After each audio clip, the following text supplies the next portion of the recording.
Next on the Gospel Bill Show. Charlie, you can't go out and play until you do your chores first. You've got to sweep the chicken coop and feed the cows.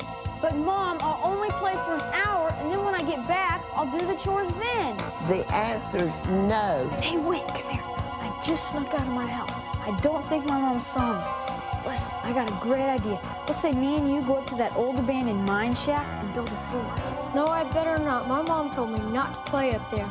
Besides, it's dangerous, and if I get caught, I'm in big trouble. Oh, come on, you're not gonna get caught. You're not chicken, are you? No. See, this place is neat. What did I tell you? Charlie, I don't know. Oh, what are you afraid of? This place is solid. Oh, it's nothing. I'm gonna crawl down to this hole.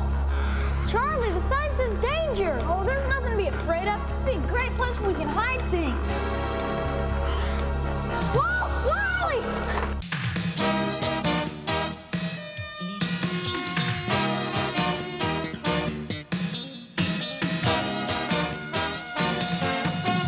It's the Gospel Bill Show, featuring Gospel Bill, his sidekick Nicodemus, Miss Lana, good old Elmer Barnes, and the entire Dry Gulch gang.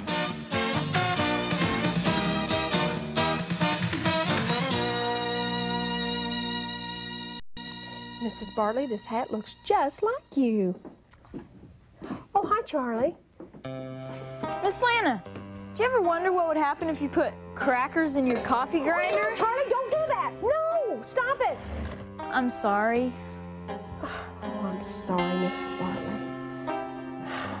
Bartley. Miss Lana, how much is your licorice today?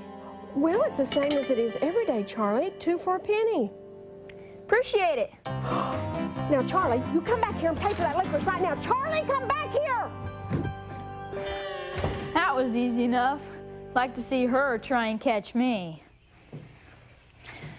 Man, there ain't nothing to do around here. So boring. Maybe there is after all. Hey, Charlie. Hey, Nick, what's that on your hat? Looks like a big horsefly. Smashed. No. Yeah, bend over and I'll get him off for you. Oh, thank you, Britt. Charlie McIntosh, you come back here with my hat.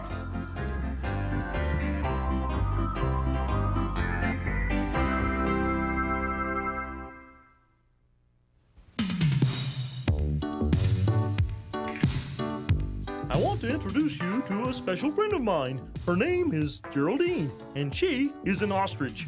Come here, Geraldine. Geraldine, I want to talk to you. Well, as you can see, ostriches are very large. In fact, they're the largest birds on Earth. A full-grown ostrich stands 8 feet tall. Wow, that's as tall as the average ceiling. Can you imagine a bird as tall as the ceiling in your living room? These ostriches weigh up to 300 pounds, so don't ever try to cook one. They're much too big for your oven.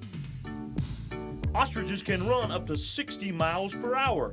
They have powerful legs, but their wings are very, very small. And of course, ostriches cannot fly. How would you like to have an ostrich nesting in a tree outside your house? That would be terrible. Imagine getting hit in the head with an ostrich egg. You'd be cuckoo. Now this is Fran. She's not an ostrich at all. What is she doing in this picture? She is an emu. That's the ostrich's Australian cousin. These ostriches live in Africa. There they live in great numbers and live often to be 70 years of age. That's a long time. Come here, Geraldine. There you go. Ow, Geraldine, don't try to bite me. Ow, don't do that. I want to pet you. I don't want you to bite me. Baby ostriches hatch out to be 1 foot tall, and they grow very quickly. In only 30 days, a baby ostrich can run up to 35 miles per hour. That's faster than the fastest man on Earth. Ostriches have few natural enemies, and they live a long time. In fact, we can learn a lesson from them. The Word of God says that if we honor our fathers and mother, we'll live a long time on the earth.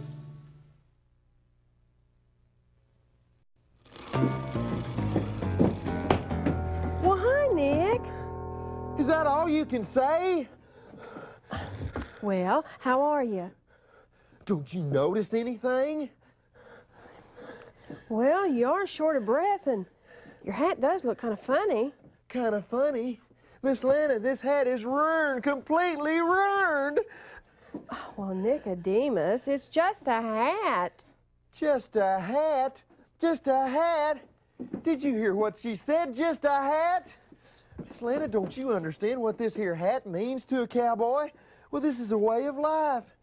When I'm out on the prairie, this hat protects me from the sun and the wind. It keeps the rain off of me. Well, I feed my horse out of this hat, and then I eat out of it myself. Done it many a time.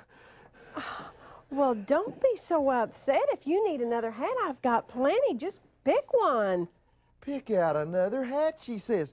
Miss Lana, this here hat come all the way from St. Louis. There's only 2 or 3 like it in the whole world. Well, when I walk down the street, I hear people say, "Did you see his hat?" Oh, well, I can believe that. But Nicodemus, if it's so special, why didn't you take better care of it? Miss Lana, this did not happen through neglect, I assure you. Charlie McIntosh tricked me into bending over, and when I did, he grabbed my hat and run halfway down the street before I could catch him, and when I got it, this is the way it looked. Charlie McIntosh again. I'll tell you what, if that boy don't get straightened out, well, by the time he's a young man, he's going to be in a lot of trouble. Miss Lana, if he don't get straightened out, he ain't never going to be a young man. Somebody's going to strangle him. Hey, Elmer, Hey, Charlie. you going fishing? Oh, just a little bit. Hey, I was wondering, do you think I can borrow your fishing pole? Oh, no. I don't let anybody use this pole. This is my special pole. Got this pole for my 16th birthday. Wow, thanks for sharing that with me. Come on, just this once. Sorry, Charlie. Only the finest fishermen get to use this pole. I'll see you later. Hey, Elmer, did you know that your right arm's longer than your left arm? It is not. Cut that out. Yeah, it is. Just set your pole down and put your hands up like this and we'll measure. Listen, Charlie. Just this morning, I checked them out, and they're both the same length. See? Here's my right arm, and here's my left arm. Both the same length. See, I told you, Charlie McIntosh. Charlie! You get back here on my favorite fishing pole. I'm gonna tell on you.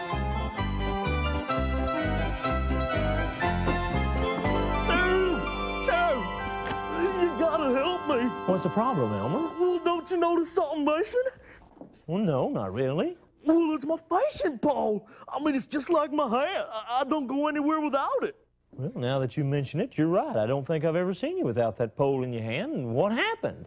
Well, it's kind of a complicated story. You see, I was coming into town, and I saw Charlie McIntosh. I said, "Hey, Charlie." And he said, "Elmer, can I borrow your pole?" I said, "Oh, no." But then he tricked me. He said, "Your right arm's longer than your left arm." And I said, "Oh, no, it's not." And then I set my pole over so I could show him, put my right arm up and my left arm. See, look at that. They're both the same length, aren't they? Yeah, I think they're the same length, Elmer. Well, that's what I told him. And then I put him down, and he was gone. And so wasn't my pole. Oh, Elmer, I wouldn't be too concerned about it. He'll probably bring it right back. Oh, I don't think so, Sheriff. Besides, that's my special pole. I got that on my 16th birthday. All right, tell you what I'll do. I'll round up old Charlie McIntosh and we'll get your pole back. Well, thank you, Sheriff. I don't know what I'd do without it. I'd never be able to catch Big Daddy without that pole. Yeah, well, we'll get it back, Elmer. I don't know if this hat'll ever be the same. How am I gonna make that lining stay up in there? Well, maybe you ought to try sewing it. I ain't no good with sewing and needle and thread. I know I could nail it up there. You can't use nails in your hat, Nicodemus. You need something sticky. I got it, bubble gum. Hey, guys, listen, I don't suppose y'all have seen Charlie McIntosh. Charlie McIntosh? I suppose we have. He pert near ruined my hat. I'm gonna have to use bubble gum to make that lining stay up there. You're gonna use bubble gum in your hat? What's better than nails? Well, you do have a point there. Well, listen, you guys got any idea where Charlie might be? Well, I don't know where he is, but I know where he's been, here. He caused you some trouble, too? No, he came in here and made a big mess, and then when I scolded him, he didn't pay a bit of attention to me, just ran out. Well, you're not the only ones he's been giving trouble to. He stole Elmer Barnes' fishing pole, and I've got to have a little talk with Charlie. Sure wish I knew where... Wait a minute. I think I just found him. Get him, Gospel Bill, get him! Stay back! You come one step closer and I'll break this pole! Oh, no, Charlie, don't break it. That's my birthday pole. Please don't break it. No. Hold on a minute now. What's going on here? This big oaf's trying to beat me up! Oh, no, Sheriff. He's got my birthday pole, see? There you go, Elmer. Sorry for your trouble. I'll take care of him. Thank you, Sheriff. Sheriff, you're not gonna let him go after what he did to me. I ought to just let him cut you up and use you for catfish bait, Charlie McIntosh. What's gotten into you? I mean, first of all, you go into Miss Lana's general store and you mess it up, and then you ruin Nicodemus' hat, and then you take Elmer's pole and threaten to break it. I think it's about time me and you and your mother had a little talk, and let's go right to your house. Come in. Howdy, Miss McIntosh. Howdy, Sheriff. I need to have a little word with you about old Charlie here. Has he done something wrong? Well, I'll say that he has. He went into Miss Lana's general store and stole some licorice. When she got on to him, he ran out the door after messing up the place, and then he took Nicodemus' cowboy hat, tore the lining out of it, and when I called up to him, he was just getting ready to break Elmer Barnes' fishing pole. I was only teasing. Well, Elmer Barnes didn't seem to think so. Now listen, this is going a little bit too far, and if Charlie keeps it up, I'm going to have to do something about it. So I thought you'd like to know about this. I think I can handle it, Sheriff. Well, I'd appreciate that. And Charlie, you'd better listen to what your mother has to say. I'll see you folks later. Charlie, what's gotten into you? Oh, Mom, it's no big deal. I'm only teasing. This is awful. I'm getting so muscle bound I can't even scratch my head. Oh, this is just terrible. Yep, that's the price you pay for being the strongest man in the world. Oh, hey, baby. Come on in, darling. Come on in. Hi there, Samson. Hey, you cute little thing. What you up to today? I came over to see you, you cutie. Oh, I love you so much. You're so good looking. Delilah, you're just saying that. No, I mean it. You're the most handsome man in the whole wide world. Mwah. Oh, you really know how to make a guy feel good. Is it true you're the strongest man in the whole world? Oh, baby, you know it is. Is it true you carried away the gates of a city on your back? Yep, carried them away all by myself. Is it true that you killed 3,000 Philistines with the jawbone of a donkey? Yep, that's right. Did it all by myself. Oh, you're so strong, Samson. There's no one else who's as strong as you. Well, not too many people have my strength. Oh, but Samson, please tell me, what makes you so strong? What would it take for you to be like another ordinary man?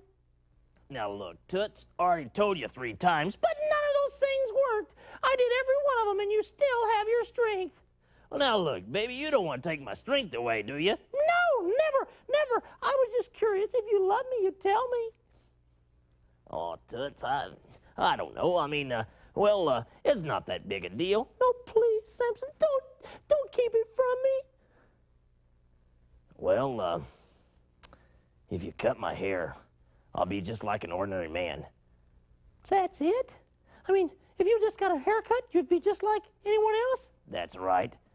But how can this be? Well, before I was born, God sent an angel to my mom and dad and told them I was going to be a special kid. Well, anyway, the angel said that I was never supposed to have a haircut. You never have a haircut, but if you have your haircut, you're weak? That's right, Toots. If I ever get my haircut, I'll be just like anyone else. Oh, Samson, oh, thank you so much for telling me. Thank you so much. I'll see you later. Where you going, babe? I'll be back in a little bit, Samson. I have something to take care of. All right, see you later, honey. Boy, she's a cutie, isn't she? That Delilah. Man, she really knows how to make a guy feel good. Charlie, you can't go out and play until you do your chores first. You've got to sweep the chicken coop and feed the cows. But, Mom, I'll only play for an hour, and then when I get back, I'll do the chores then. Charlie, I said no. You've got to do your chores first. Man, you never let me have any fun. Get to it. Okay.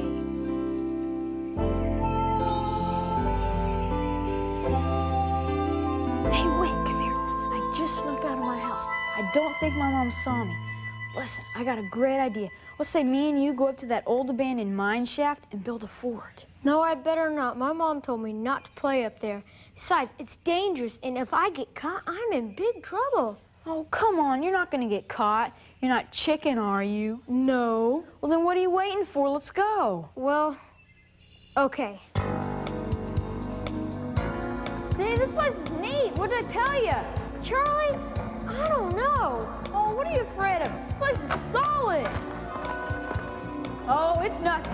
I'm gonna crawl down to this hole.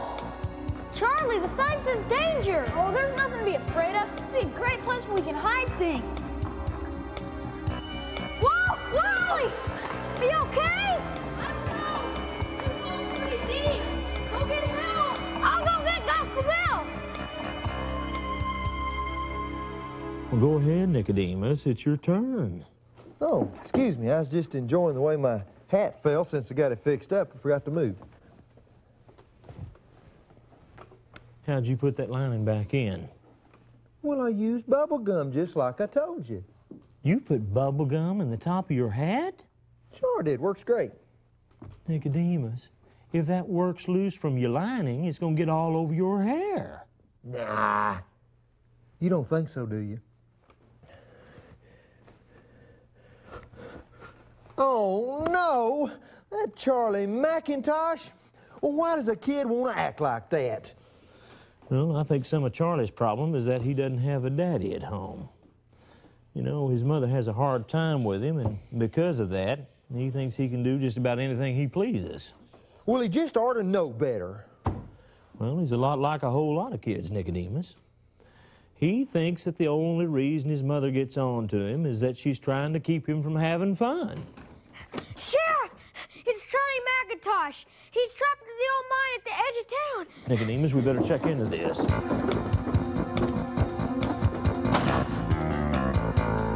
Dear God, I'm sorry for disobeying. If I only listened to what people said, I wouldn't be in this mess. I'm sorry for always having to do things my way. And I pray, God, help Whitney find Gospel Bill fast. Please, God. It's terrible being blind like this. I don't know why they did it. Why did they put out my eyes? They were mean to me, cruel to me. I should have listened to my mother. I should have listened to her. She said, son, don't hang around with those Philistine women. They don't love God like you love God. Why couldn't I listen to her? That crazy Delilah, she tricked me. She told the Philistines what made me so strong. And when they cut my hair, I lost all of my strength.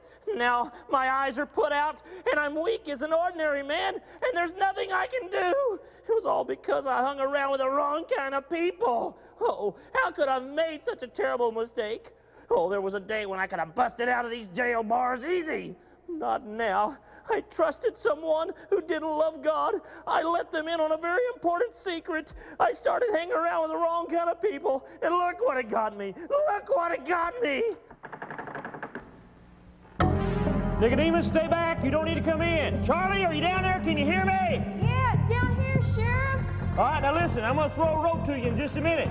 Nicodemus, take this rope and throw it around your horse. Tie it around the saddle horn, and when I give you the signal, you pull him away. Okay, GB. All right, now, Charlie, I'm going to throw you a rope. Here it comes. You got it? I got it. Now, listen, wrap that rope around you and hold it tight. I'm going to pull you up out of this hole. You understand, Charlie? Yeah. Now, when I pull you up here and you're coming out, there's a beam here that's leaning. Whatever you do, Charlie, don't touch it. That beam moves and this whole thing's coming down. You understand? Yes. All right, here we go. All right, Nicodemus, pull! Hurry, Nicodemus! You got it, Charlie? I got it. How's it going, Charlie? I can't make it. I'm slipping. You're gonna make it, Charlie. Hang on. Come on, Nicodemus, hurry! Slipping. Come on, Charlie, hurry. Get it, don't touch it. Get you out of here.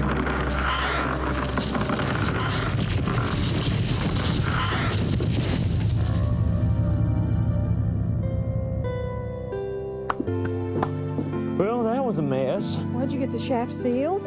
Yeah, we sealed up the shaft and then we blew up the entrance so there won't be any more kids playing in that mine. Oh, that was really dangerous. Charlie could have been killed in there. Yeah, and I think he knows that too. I think that boy just learned his lesson. Well, howdy, Miss McIntosh. Charlie? Sheriff, I want to thank you for saving Charlie's life. And he's got something he'd like to say to you and Miss Lana. Miss Lana, I'm sorry for messing around in your store. And Sheriff, I'm not going to disobey anymore. Well, Charlie, I'm sorry that you had to learn that lesson the hard way. You know, the Bible says that if you honor your father and mother, it'll be well with you and that you'll live a long time on the earth. And you hadn't been doing that lately, and that's what got you into trouble. Now, God doesn't punish you when you disobey, but when you disobey, you open up the door for all kinds of bad things to happen in your life, and, well, I'm just real glad you've made a decision to close that door. Charlie, since you're starting off on the right foot again, have a piece of licorice on me. Sure, thanks. Hey, Miss Lana, does this go for the sheriff, too? Well, are you going to be good? I promise. Have a piece of licorice.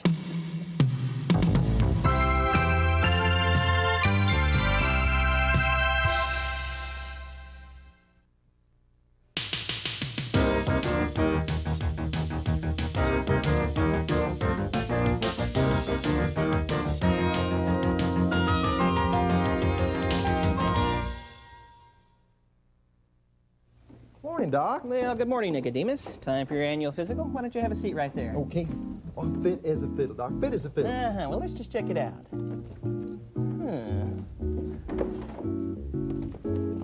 Very interesting. Oh, what did I tell you? Doc, I run 25 miles every morning, and that's before I get up. Well, just open that mouth up. Let's just go right to the heart. Okay.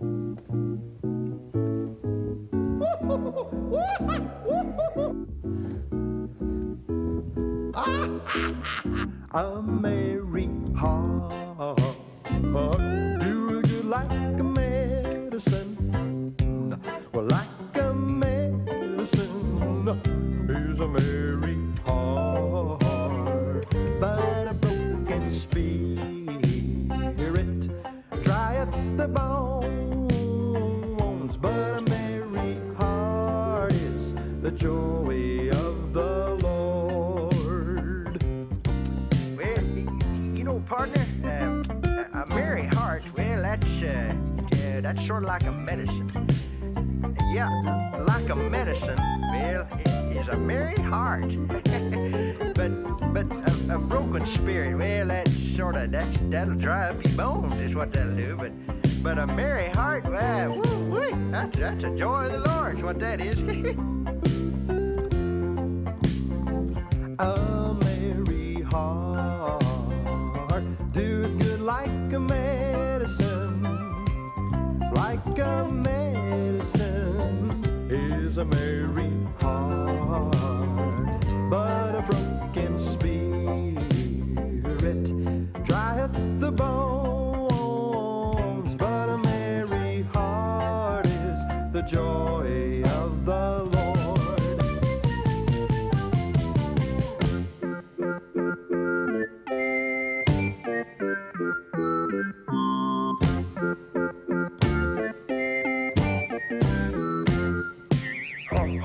Hosanna, ha ha, hallelujah. He saved me, now I've got the joy of the Lord. Hosanna, ha ha, hallelujah. He saved me, now I've got the joy of the Lord. Hosanna, hallelujah. He saved me, now I've got the joy of the Lord.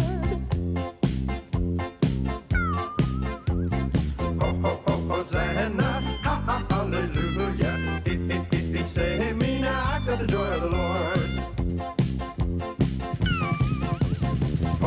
Hosanna, ha ha, hallelujah. He saved me, now I got the joy of the, I got the joy of the, I got the joy of the, I got the joy of the Lord.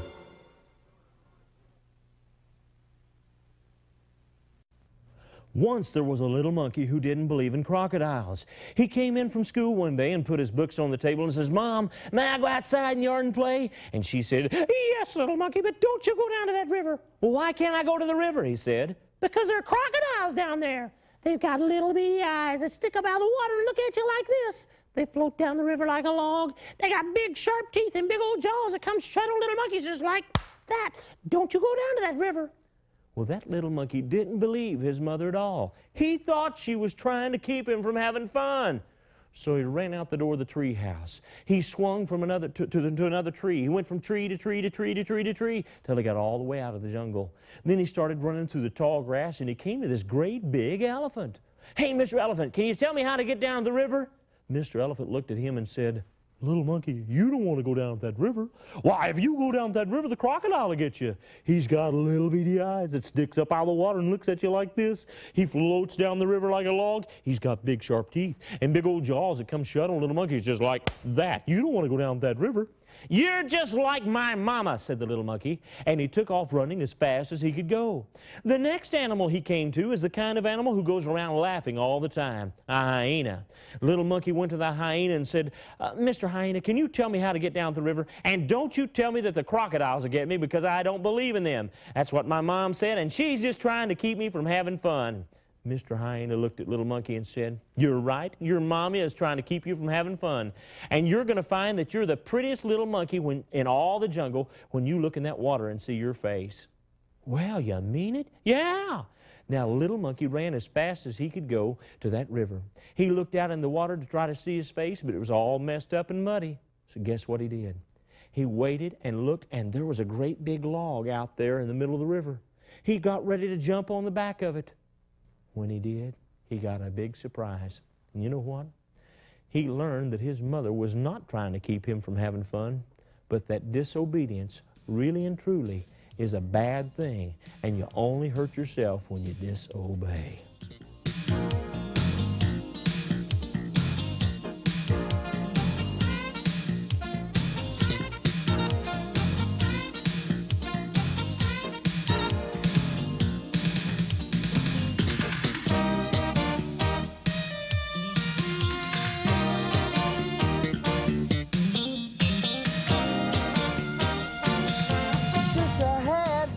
Did you hear what she said? Just a hat?